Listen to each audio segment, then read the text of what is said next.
All right, everybody, welcome to Colleen's show. We're doing a little pre-meeting to our meeting with some, we have, I just said your name, Chris Anderson. Anderson is here with us. Do you want to introduce Colleen? Thank you so much, thank you.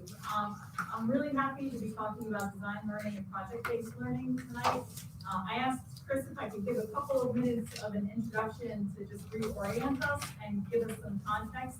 But this is Chris Anderson. He's from Rutgers Center for Mathematics and Computer Education. Before I ask Chris to lead the discussion in the homework assignment that you had, I just wanted to review the agenda. We'll be talking about how project-based learning fits in with the Haddonfield strategic goals, the implications for it as far as like what that makes us think about and how to do, and then the challenges that we'll face because it is challenging and we want to make sure we talk about that, and then long-term implications of this. So over the summer, I briefly introduced you to project-based learning, and just to remind you that it's theoretically grounded solidly in decades worth of research that says that we learn by creating, we learn by doing. But there's also very specific PBL research that's really promising. The most recent ones are like the most promising, but a number of researchers have found positive outcomes in a variety of areas by using PBL. When I say PBL, project-based learning, we show greater content gains in knowledge than in traditional classes. It fosters engagement and enjoyment, and it also helps kids build their collaborative skills like perspective taking and conflict resolution. And students in PBL classes outperformed in recent random controlled trials of 63 classes in 43 schools.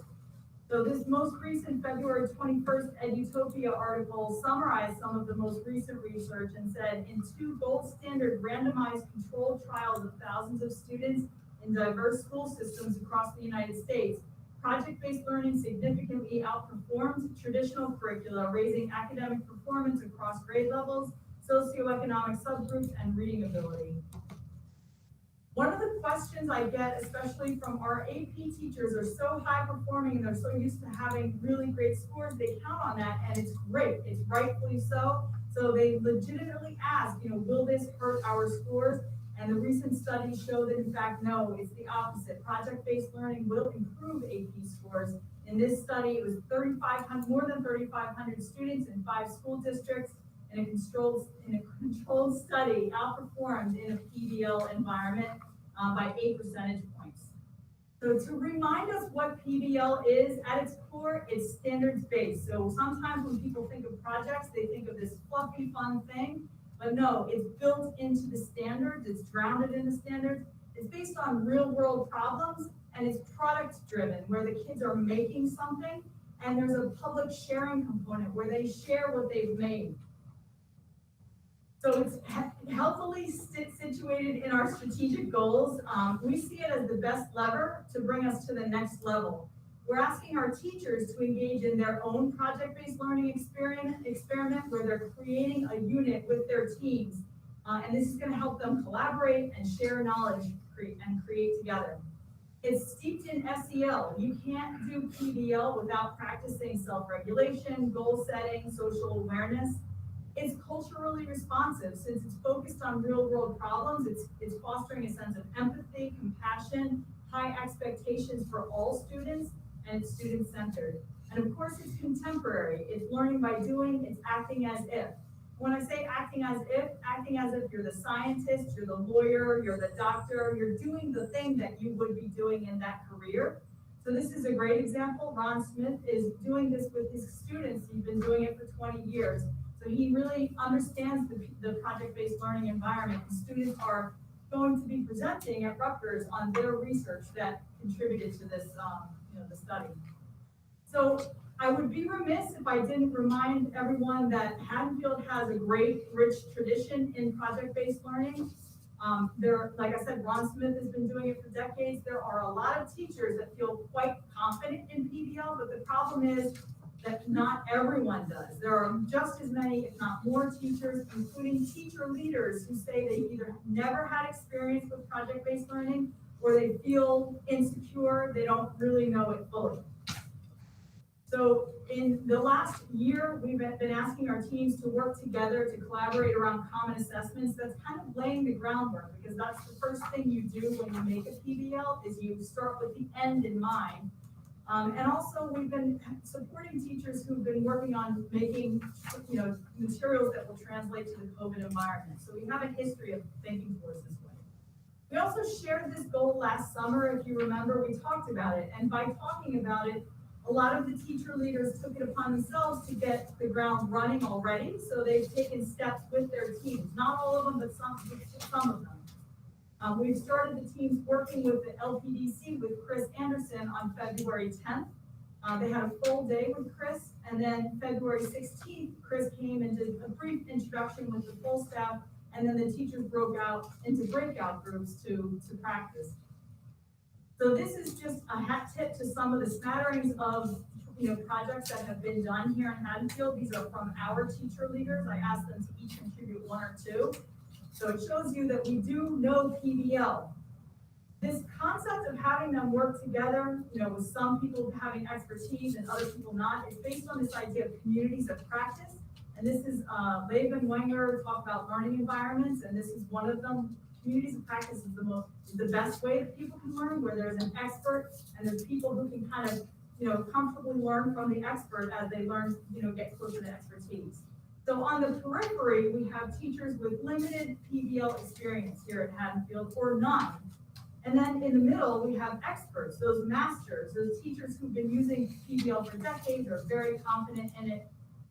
And then, through this project that we're asking our teachers to engage in, we're encouraging that sense of collaboration where they're working together and creating together. This is our timeline. We've already started. I kind of talked about a little bit. And then March, Chris has already started to schedule. Some of the teacher leaders have reached out and scheduled coaching appointments. Chris is also coming to the teacher leader team meetings in March. And then by the end of this year, teachers will have created a unit with their teams. And then they have a whole year. They have until February 2022 to actually carry that unit out. And then on the February Professional Development Day next year, we'll have an expo. That expo is going to be co-designed with the entire LPDC. That way the teachers have a full say in what that looks like. And that's the timeline. So with that, I do want to give a little bit about Chris's credentials. He has a very distinct skill set. I see him as a savant. He's a curator. He's a McGraw-Hill contributor. He's got a rich background consulting with schools that are very similar to Haddonfield. This is just a smattering of the schools that he's worked with, and he helps them transform, their district into a more, contemporary learning environment. So with that, I'm going to pass it over to Chris for the implications. Thank you, Dr. Murray. Good evening, school board. Good evening, Superintendent Klaus. How are you this evening? Well, thank you. Thank you, everybody, for having me. I gave you some homework, huh? Your picture doesn't do you justice.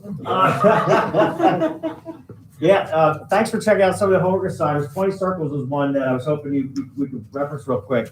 And it's about, it's one of the first things we put in front of students without them even knowing we're going to talk about design thinking or anything different in classroom that they've done before. I'm just told to fill this paper out however you want. There's no instructions. People start to get very worried. But then start to put things onto their paper, and we use this as an exercise to illustrate some things about how we think. So somebody brought them with you tonight. How'd you do with it? Pick that. If you have, would you mind maybe holding up and show each other? And as you look at them across at some of these, Yours are so happy. Lynn's got smiley faces. Lynn's got lots of faces. It was fun. Everybody's doing it. I did it with my 11-year-old daughter. She was better than I. And she did one too? Oh, great. Cool. I remember the first time that I did this. Very boyish. You've got spaceships on it. Yeah, very typically boyish. So cool. We put lots of things in the circles, things around the circles. Did anybody have a thought of what this might be about when you were doing it, or how it's used? So I have done this a lot. We do this at work. Oh, really? Right before we're ready to go into a brainstorming session, it is an exercise we do to just kind of free your mind and allow yourself to open up and be creative. Oh, thanks for saying that. Yeah, so this is an exercise in what's called Convergent and Divergent Thinking. And if you look at these two papers up here, you can think of your own paper and the ones you just saw. The one on the right shows that somebody put in the first circle, they thought, well, I'm doing colors, I'll keep putting colors in those circles. And the one on the left, you can see that person interpreted this thing much differently than maybe some students might. I remember the first time I did this, I put a 9 ball in the first one, and I thought of a pool ball when I saw the circle, and I just did the rest of the pool balls. And then the person who was reading the class said to me, you can look at the thing, and if you can look and see how there's convergent and divergent thinking illustrated in in different people's pictures, because if you don't mind showing the next slide there, Colin. One of the big challenges to project-based learning is this concept of convergent and divergent. You see the diagram there. Converging is what most of us do every day at work and in our lives, where we're trying to find answers to questions, pick something. And divergent thinking is something that kindergartners score genius level on in the types of tests that they do for them. And it seems that as people get older, they start to lose their capacity for divergent thinking. Think of lots of ideas without stopping to settle on something. And not that divergent thinking means that you're creative, right? Or it doesn't mean you're not creative either if you didn't follow. It's just, where was your default mindset at the time? And I'm saying divergent thinking does not mean creativity, but it is a capacity for creativity. And it's like a muscle. If you don't use it, you lose it. And so much of the world that we live in today and much of traditional schooling causes that to suffer. So here's an example of another divergent thinking activity that your LPDC took part in, 23 of the teacher leaders, and they're asked, we all converge on what you do with a sock, right? Well, you put it on your foot to keep your foot warm. It's converging. But diverging, how many ideas can you come up with and how fast for other problems you could solve with a sock, right? And your group, they did a great job. Now, convergent thinking is an example of something that we go along with creativity, right? But also these other skills that would support design thinking. And design thinking often ends up in a design process somewhere, a design loop. Has anybody ever seen that design loop or used it anywhere, heard reference of it within school? Is there anything you could say about it, or what? The most important part is to revisit it, right? So when you're doing a design, you're coming up to solve a problem. But once that problem's solved, that doesn't mean all problems are solved. You could have created new ones. So the idea that it doesn't end, that there's a constant revision part to it. Slip your 20 later, Mr. Seidel. Thank you. Exactly. When we solve problems in the real world, right, we're creating things that satisfy people's needs and wants. That's a problem. It's not a math problem, right? It's a human problem. And because people's needs and wants are subjective, the things that we create are never finished, right? And also, when you think of that design process, I remember when I did a project in class, like a bridge in physics class, right?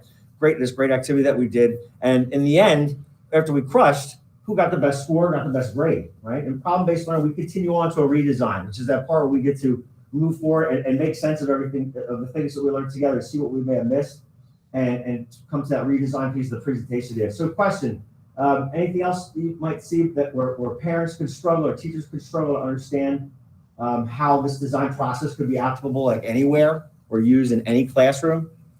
I start thinking to myself about how a lot of times when we think of creating and making, it has to be something tangible you hold in your hand, right?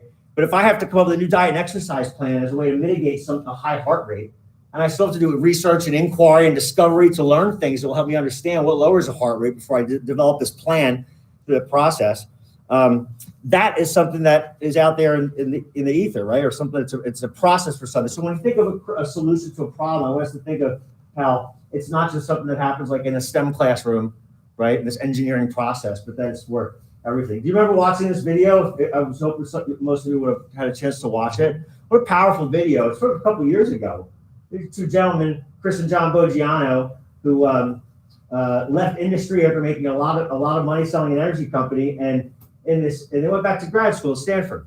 And Stanford is this home for design thinking, and people from all over the world for business and industry. It's not just an education, right? They're saying this is a skill everybody should have in work. And now that design thinking is a new standard set that the whole district is responsible for, not one classroom.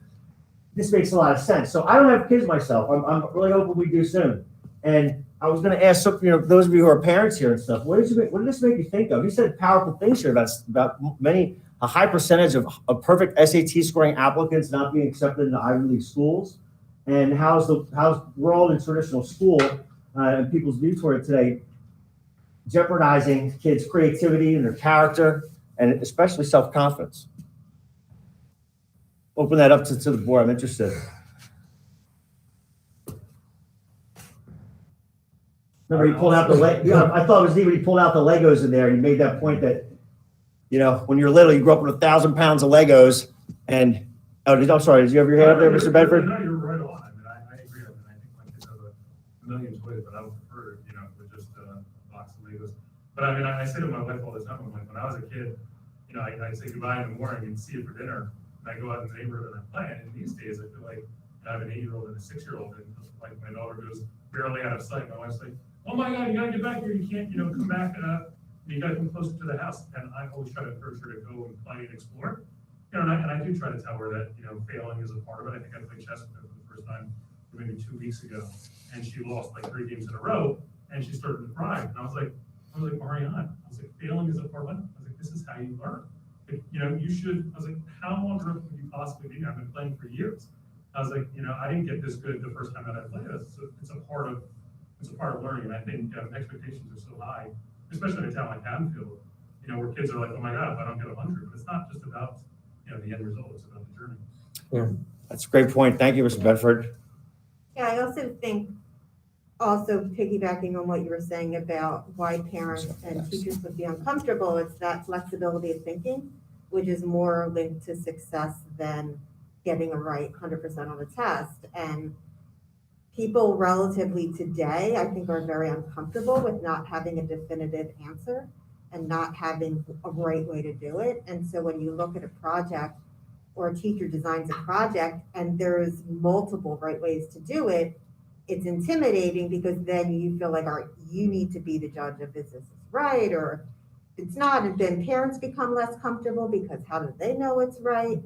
So I think it's that uncertainty and that need to be perfect. And, I kind of did definitive things that were all linked together in my 20 circles. And because what I was thinking of is our need today to pigeonhole everyone and everything, and either you're left or you're right, or you believe in this or you believe in that, but we forgot that there's a continuum, and that continuum is really what's important and helps you to move in and out and be a divergent thinker. Yeah, you brought up so many great points in both of your responses there. And is there anyone else that wants to make mention of that? Well, it kind of goes in that same vein of it's about measurement, right? So you have a goal and a reward, and it's easy. So you have a goal that you can achieve and you have a reward at the end. It's no different than if you have a test and a score.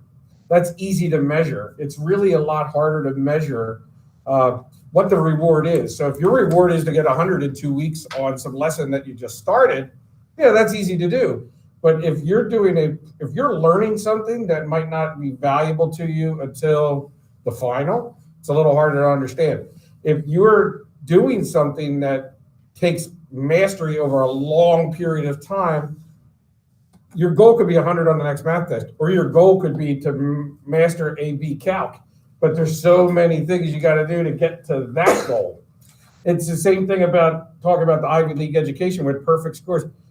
I work at an Ivy League institution. I'm not in admissions, but I describe to people to say, why didn't somebody get in? And I said, they didn't prove that they could achieve their academic standards while they did other things. So, they didn't have a measure of creativity or distraction or downtime and still achieve those. I think if you spent 15 hours a day on the mission of getting a 1600 SAT, you've lost so much that you might not get there. And a university is not looking for the 1600 SAT person. Their time horizon is different. They want somebody that comes and then graduates in 4 years. So they want somebody that has the toughness to get through their program, not just get into their program. So it's time horizons that are kind of messed up right now. Yeah. We talked about it, great. Thank you. Mr. Klaus has talked about studying the way we grade, and one of the considerations is mastery.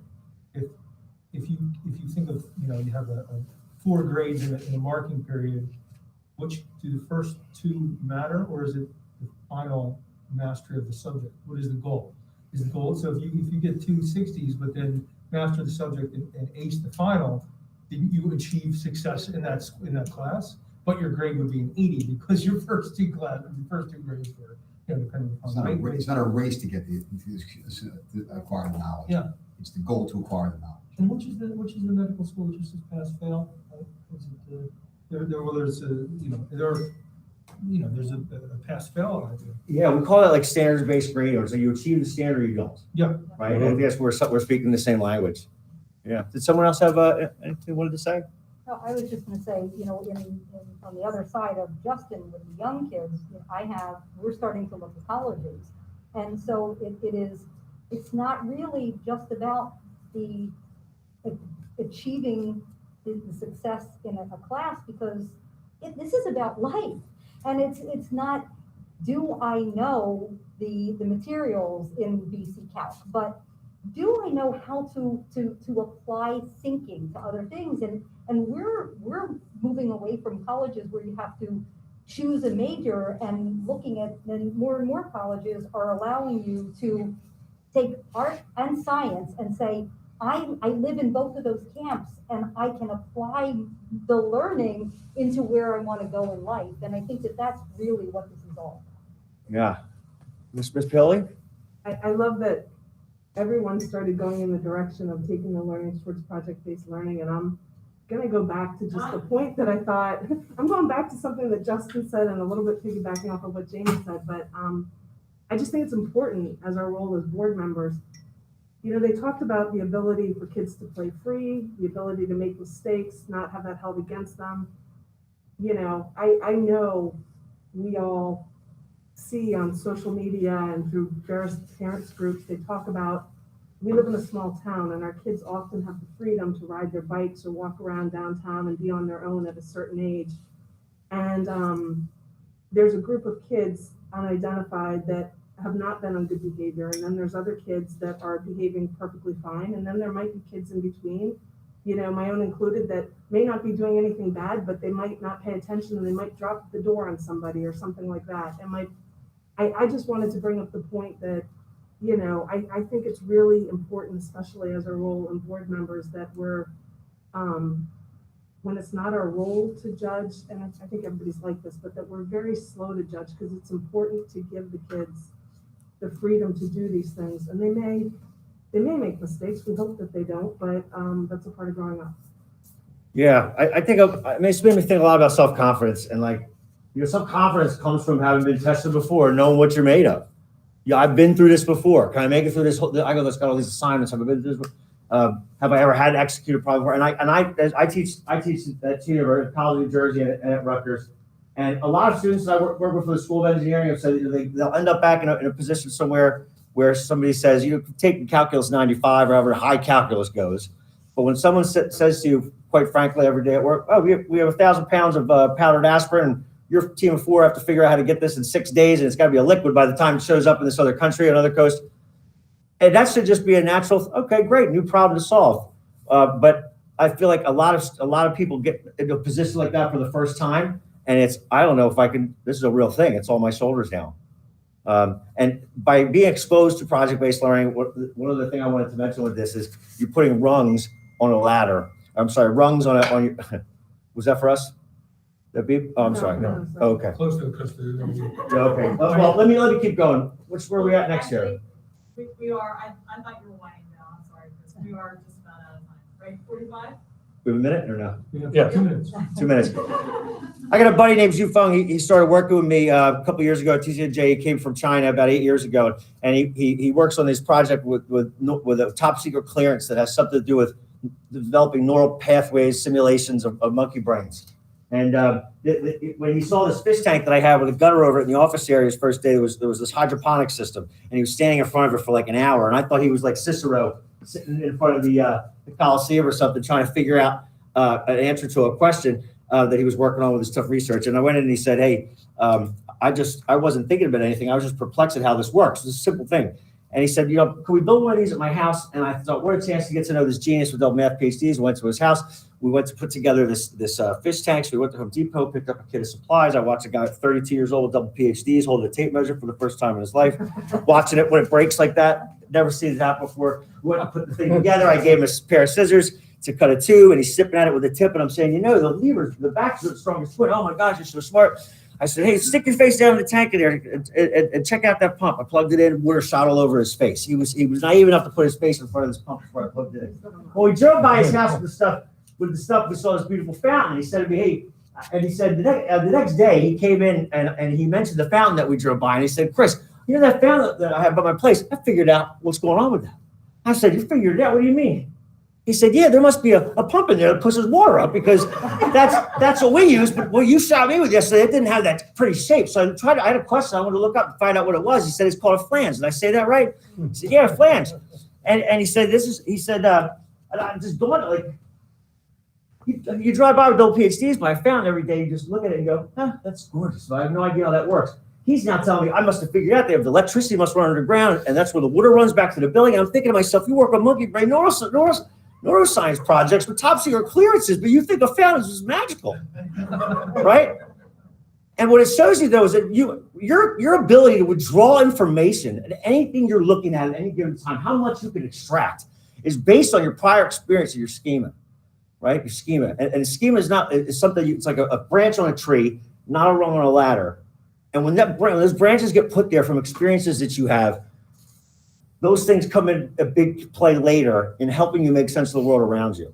And so I was just wanted to put that out there. We lean into the things that we're really good at and don't get into things that we're not good at. It can make us weaker, just like when we put casts around parts of our body, those things atrophy. So, do you have any questions? What a great time to talk about this. Now we're going into the profile of a graduate, right? All right. So thank you very much for having me. Thank Thank No, you. no. Thank you.